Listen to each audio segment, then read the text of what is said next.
What's a ticking time bomb you believe will explode during your lifetime? As someone a few years removed from healthcare, elder care is currently a widespread issue, which will only be exacerbated over the next 10 years. As people age into needing services and residential care, as many places in the US still haven't rebounded from the mass exodus of healthcare professionals during COVID. I've had my fair share of hospital visits, and every time I go, it's insane to me how many elderly people are there, not just elderly that are ill, but a lot that essentially live at the hospitals like they're nursing homes. My father will need memory care, and the system of applying and qualifying for care is a nightmare. Right now, I can't even apply for Medicaid because I'm waiting for a paperwork glitch to iron itself out. The hospital is the inevitable result, since my father has no significant assets. As someone who has had a few paperwork glitch with that system, call them constantly. Eventually, someone will either be smart enough to fix it, or whatever bullshit system that is stuck will unstick by force.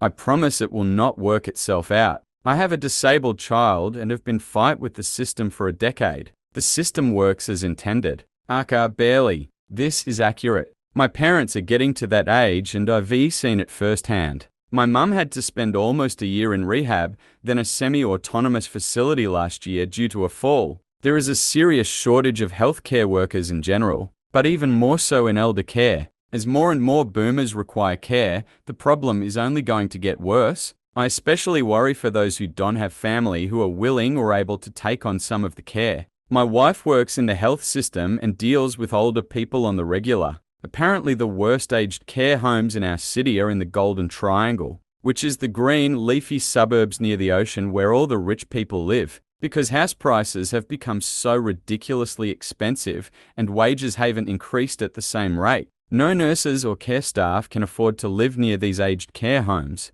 As a result, they live miles and miles away and just don't apply for the jobs at these aged care homes because it takes too long to get there. Because the aged care places don't want to incentivize with money working there because it will eat into the bottom line. They only get the shitty nurses and care staff who can't get jobs anywhere else. So I find it gloriously ironic that these rich fucks who have created all this bullshit that we have to deal with, in their unending pursuit of more wealth, are treated like shit in their last years because of the situation they have created. Spot on in many urban areas. I'm a homemaker of an aspice nurse and boomers are already pissed at how they paid into the system. Doesn't pay for dependent care, so they have to spend down their nest eggs to age in their homes. Nursing shortage isn't going to get better. You couldn't pay me enough to work a nursing home floor again. Okay, I'd take $100 an hour. Nursing homes have one nurse. 6 nurses aides to 15 minus 20 patients. A lot of the time, it's one nurse to 25 patients.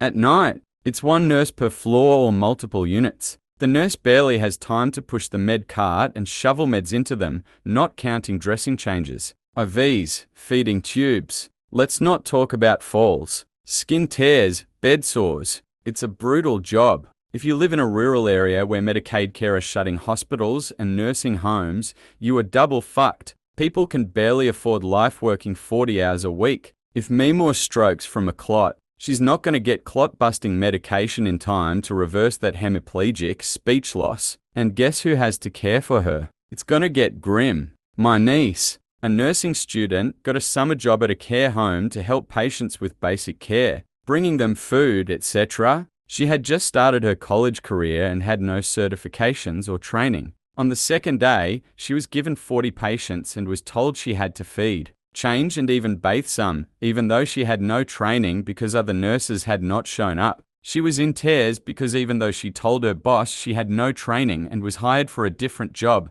they told her she'd be fired otherwise. Her parents wisely made her quit as it was a dangerous situation for everyone. They told her she'd be fired otherwise. This threat always infuriates me. Okay, Brenda, fire me then. Who the fuck is going to take care of these 40 patients that you already don't have enough staff for? Granted, I did my first nursing clinical in long-term care and quit halfway through that placement after seeing a care aide force-feed a resident. So I find it gloriously ironic that these rich fucks who have created all this bullshit that we have to deal with, in their unending pursuit of more wealth, are treated like shit in their last years because of the situation they have created. Hits hard, but at the same time, the actual rich people ruining society, I imagine, have private healthcare personnel. came here to say this. The wealthy people that make the decisions that shape our world are not in care homes. They have their own private doctors and carers. My old boss's dad was 85 and he would travel on his jet with an entourage of nurses for his yearly visit to the Mayo Clinic in Rochester.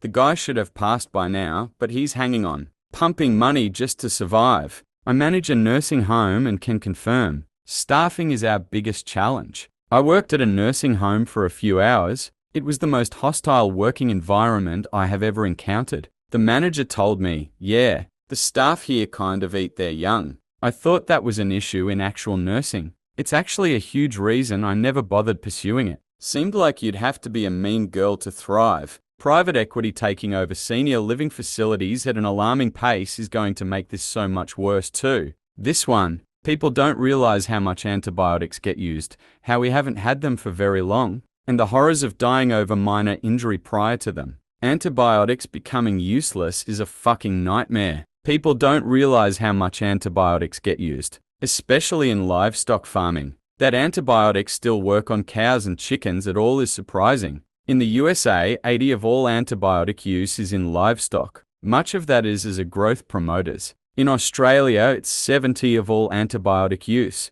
If governments gave a shit about public health, they would ban antibiotics as growth promoters. In China, it's even more. And people in those countries wonder why the EU doesn't allow their meat into its market anymore. I'm a clinical laboratory scientist that's been working in a microbiology department for 8 years. The difference I sent in night and day. But just in the time I've been working, I've been seeing more ESBL and CRE each year. I know for most people, they won't know what those abbreviations mean, but in simplified terms, it basically means more and more bacteria are not just becoming resistant to some antibiotics. They are actually getting really good at covering the spread and being resistant to all drugs that belong to different classes of antibiotic drugs. We are even getting some organisms that have figured out how to inactivate some of the new drugs, and it's frightening how quick some of these bugs catch on to creating resistances. CRE carbapenem resistant CRE enzymes. These enzymes break down some antibiotics, including penicillins, cephalosporins, and carbapenems. Yep, and we're pumping most of our supply into motherfucking cows just so that we can eat them. I 100% believe this is the biggest oversight and mistake humanity will realize retrospectively. Betelgeuse, hopefully, would be cool to see on the night sky, and hopefully the daytime sky. Bad news. Recent news has discovered that the variable brightness of the star thought to indicate it was due to go supernova is actually a twin star. The dead internet. It's not a theory. Bot farms are already controlling most of social messaging. No kidding, I was on my wife's Facebook earlier to look for something on Marketplace. 95% of her feed was I slop and what appeared to be ads or bot posts. Junk. Meta announced an all-eye streaming shorts app.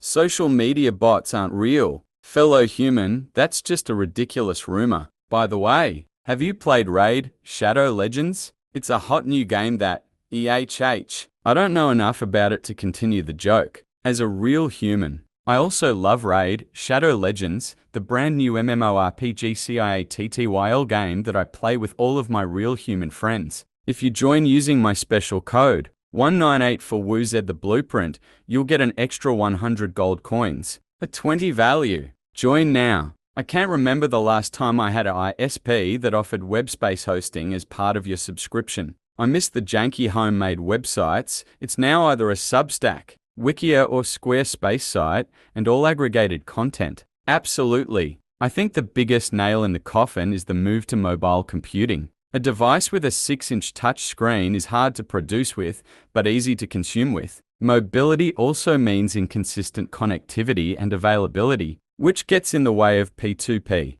I hate how something as technologically amazing as modern smartphones have become such a detriment to society. In the days of dumb phones, technology was a wonderful addition to people's lives. Nowadays, it seems like big tech's ultimate goal is for it to be a replacement to living your life. The decentralization that made the internet the cool place is increasingly being replaced with centralized services. The old forums were slowly replaced by Reddit, and now that Reddit has become fully evil, it's hard to move away because of its network effect. I wonder how things would have evolved differently if smartphones, PDAs, laptops, and tablets had never been invented. I suspect things would be a lot better. That's my retirement plan, die in the water wars of the 2050s. My piece of shit washing machine. Hey, it's trying its best. State pensions. The money won't be there in the future. My office is offering us a one-time chance to convert our pension to a 401,000, which is concerning.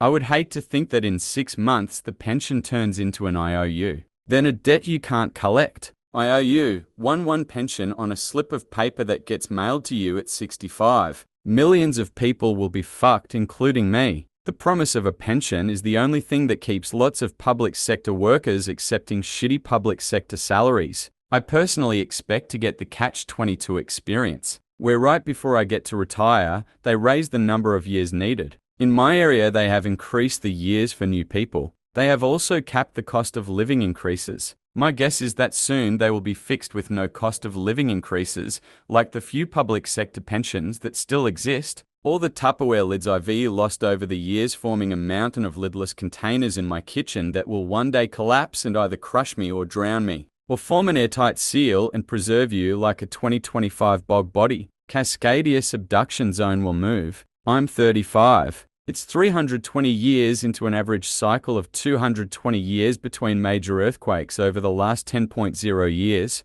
The last one was about 1701-ish IIRC. If one like Fukushima or worse happens, it will be the largest natural disaster in human history, and it won't even be close. I've seen FEMA plans that list 6 months of airlift operations into affected areas since literally none of the infrastructure is ready to withstand a quake of that level. Almost 20 of Seattle City proper is located on a liquefaction zone where the ground will go almost liquid. It's going to be catastrophic. Tens of thousands could die in minutes. They are so unprepared up there. Catherine Schultz wrote a fascinating article called The Really Big One. It explores the topic in depth and even won a Pulitzer Prize. It's a interesting read that illustrates the potential devastation from the Cascadia fault zone, and there's even an audio version if you'd prefer to listen. Edit to add quote, "In fact, the science is robust and one of the chief scientists behind it is Chris Goldfinger. Thanks to work done by him and his colleagues, we now know that the odds of the big Cascadia earthquake happening in the next 50 years are roughly 1 in 3. The odds of the very big one are roughly 1 in 10.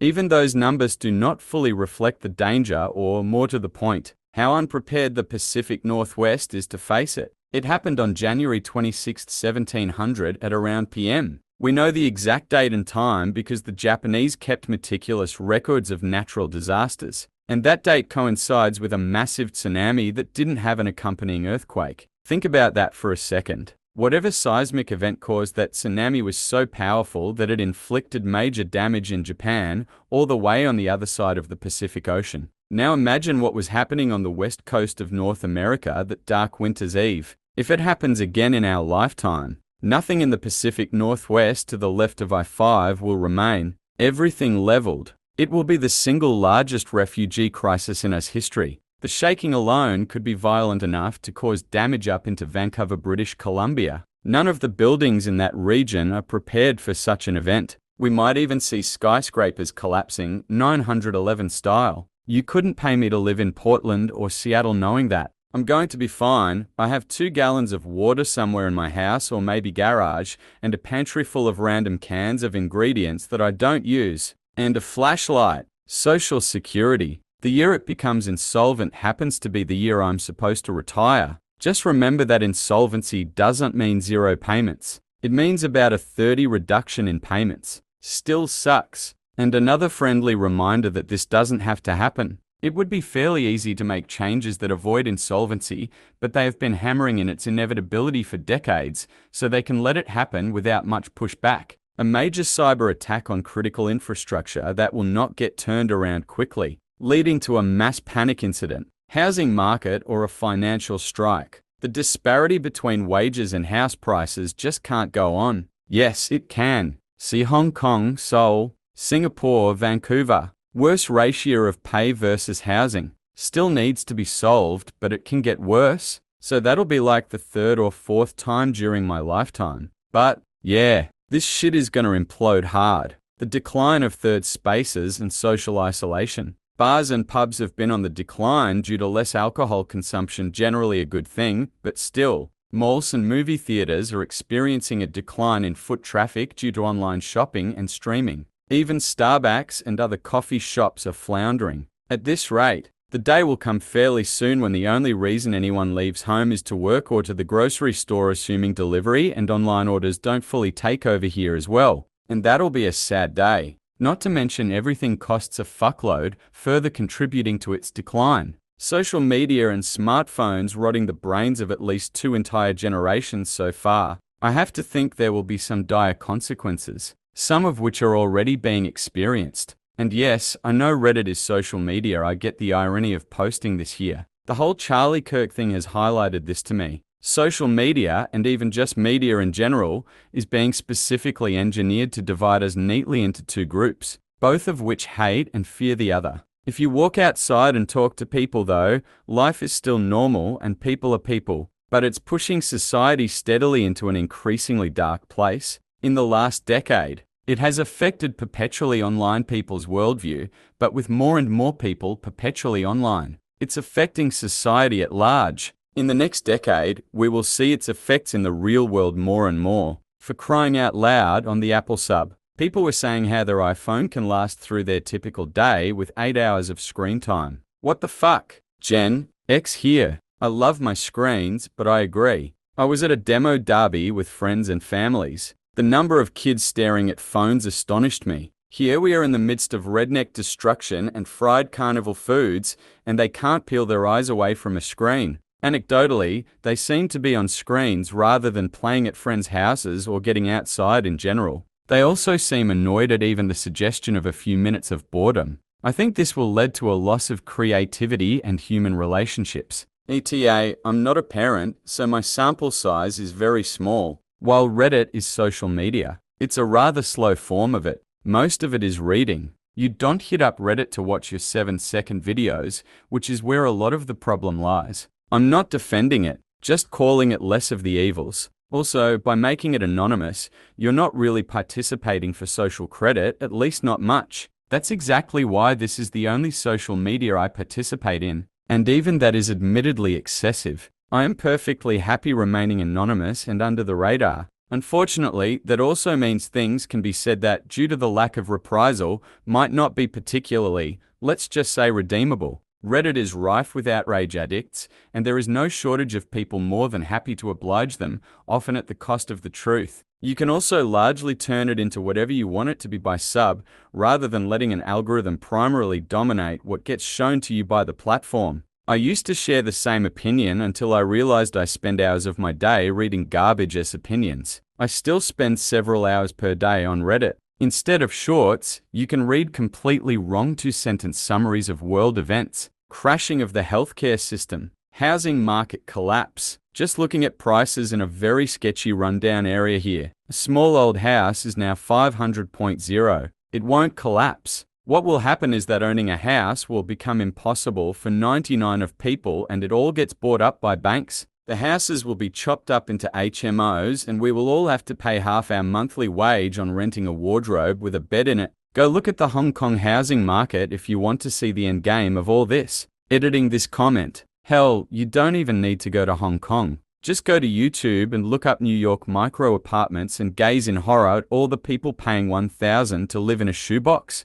That is going to be every major city in 10 years. Streaming networks. Eventually, people will get tired of paying for so many different subscriptions and of the constant price increase of said subscriptions, and the whole thing will crumble. Not sure what ITL'll be replaced with, but it's gotta pop soon. People were sick of cable companies' exorbitant rates, but they didn't drop them until a replacement streaming was available. We need a replacement for the replacement now. It's so stupid. What happened with Netflix was basically the same thing that happened with Steam for video games. There's no subscription model, but Steam was making tons of money from selling games, essentially becoming a de facto publisher for digital distribution of PC games. Then some publishers got the brilliant idea that they could be bigger than Valve if they took all their stuff off Steam and sold it exclusively in their own walled garden platforms, all knockoff versions of Steam with fewer features. Like sure, they wanted to stop paying Valve a cut of the profits from game sales,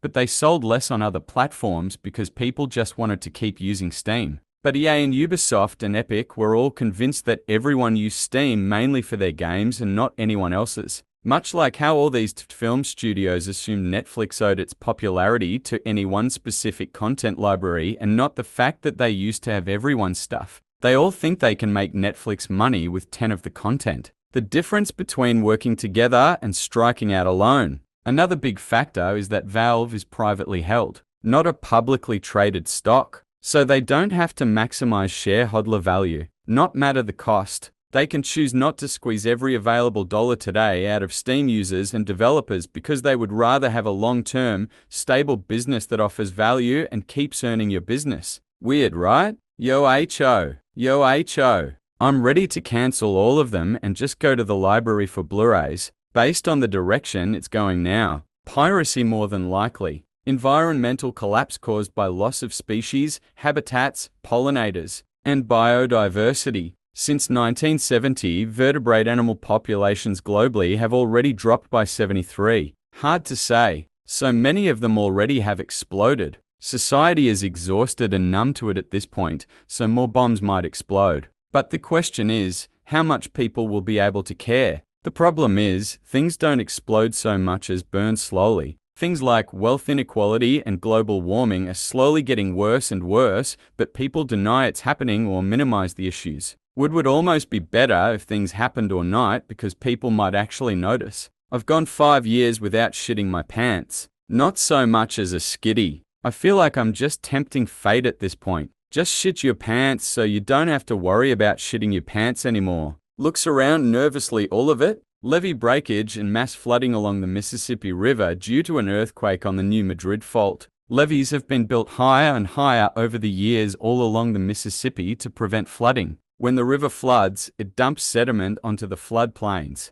If you prevent flooding, this sediment builds up on the riverbed and slowly the water level will begin to rise. Water goes up, more levees. Less flooding, water goes up, more levees, etc. You get the idea. The New Madrid Fault runs right along and through the river where Tennessee, Missouri, and Arkansas meet. This is one of the most potentially powerful faults in North America and is not at the border of two tectonic plates, as most faults are, but in the middle of one plate. Intraplate earthquakes create a lot more seismic energy than interplate ones at the same magnitude, so they have a larger effect on structures or landforms. These types of faults also very rarely create earthquakes, so people in their radius are not prepared for them and do not harden buildings against earthquakes. They quietly build up tension for decades, then out of nowhere produce very high magnitude quakes. It's hard to compare strictly by magnitude, but for example, the famous 1906 San Francisco earthquake could be felt across an area of 6,000 miles, but the big New Madrid quake in 1812 was felt across an area of more than 1,000 mi. If a round of heavy rain came through the Midwest and had the river at or near flood stage when a quake occurred, it could kill 1 million people and cause a level of physical and economic damage to the earth that is impossible to compare to anything in our history. I think it will create a large earthquake again in my lifetime, but I pray we are in the middle of a drought when it happens. Water issues. Even without climate stuff, data centers and AI facilities are driving a ton of demand for water, which probably won't end well. Hundreds of millions of people in Southeast Asia rely on groundwater. Parts of Jakarta are sinking because the aquifers have been drained too far. I think we're going to see that groundwater dry up in our lifetimes, and mass migration as a result. Those things took thousands of years to fill, so those countries will be a dry wasteland. The aquifer that supplies the Great Plains farming is dropping pretty fast. Betelgeuse. It may have exploded already, but when the light eventually reaches us, it will be visible to the naked eye even at daytime. Then when that supernova ends, I'll miss that bright red star in the sky. Student loans. So many people owe and so many people can't pay. There are so many I could say when it comes to sports. The unchecked nil name, image, likeness rules in the NCAA. Certain networks having the ability to black out sports games if you don't subscribe to them. The outrageous amount of money college institutions spend on sports while the actual campus is falling apart and student loan debt is at an all-time high. But people will long for the days before betting took over sports. Between networks getting in on it with their own apps, commentators covering literally betting odds, And the constant worry over whether things are rigged, I think it's only a matter of time until the whole thing blows up, and its effect on individuals, families, and their finances will blow up right along with it. I'm calling that sports betting will be the #1 addiction responsible for divorce in the next 10 years, overtaking alcohol and drugs. Mark my words. The whole online gambling and gaming market, this conflict of interest, where governments profit immensely from the rapidly expanding online gambling market and especially sports betting revenue, is profoundly damaging to the public good. By turning a profit, the government's core protective function is compromised. They become financially incentivized to maximize the industry's growth, rather than strictly regulating it to minimize harm. This leads to regulatory failure. Instead of prioritizing strict consumer protection, mental health resources, and limits on advertising, they prioritize tax revenue. The resulting damage includes an unchecked rise in gambling addiction, particularly among vulnerable populations, severe financial distress for families, and a significant burden on public health services. All consequences the government is now reluctant to curb because doing so would hurt their own bottom line. The public is paying the real price for the government's greed, and the House always wins. I have idiopathic epilepsy. They were never able to figure out why my brain does what it does, and I definitely worry I'll go status epilepticus and never wake up again. My first seizure, I was constantly seizing for 72 hours, and they even brought my family in to say goodbye to me. I haven't had any nearly as severe since, but it was a scary experience. Global crop failure due climate change. Photosynthesis fails above 116.5 F, but that's not ambient air temperature, it's leaf temperature. Just like asphalt can be much hotter than the air around it, leaves in sunlight experience the same.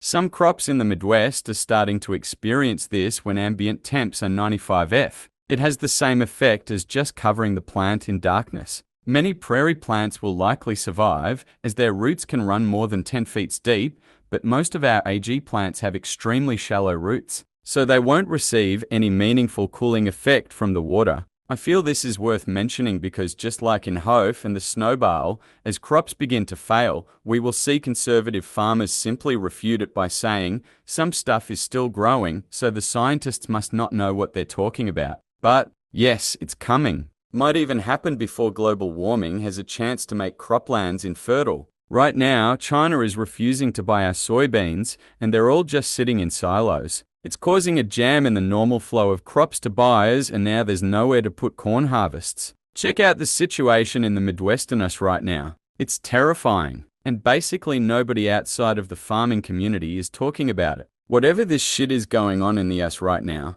the descent has been quick, but it still feels agonizingly slow. I will go too far. It most likely won't be long. I almost want to lean a little more conservatively with I, but equally as damning, I think. I believe our corporate owners will believe I can do way more than it actually can, and we end up with a diminished workforce, causing a massive dip in productive equality until it is able to be fixed. The 4L60E in my pickup. Finally, someone with something worth worrying about. I've a 97 Chevy Astro that ran for 10 years without second gear. I just had it rebuilt last year for $2,500 at a local shop. Here is to another 27 years. I feel like a class war is on the verge of breaking out. To appease the masses, you need bread and circus. Bread is becoming harder and harder to come by, and the circus is becoming so regulated that it will cease to be entertaining. Look at the outrage that happened when Kimmel was cancelled. It was brought back barely a week later because people were furious. Something is going to give.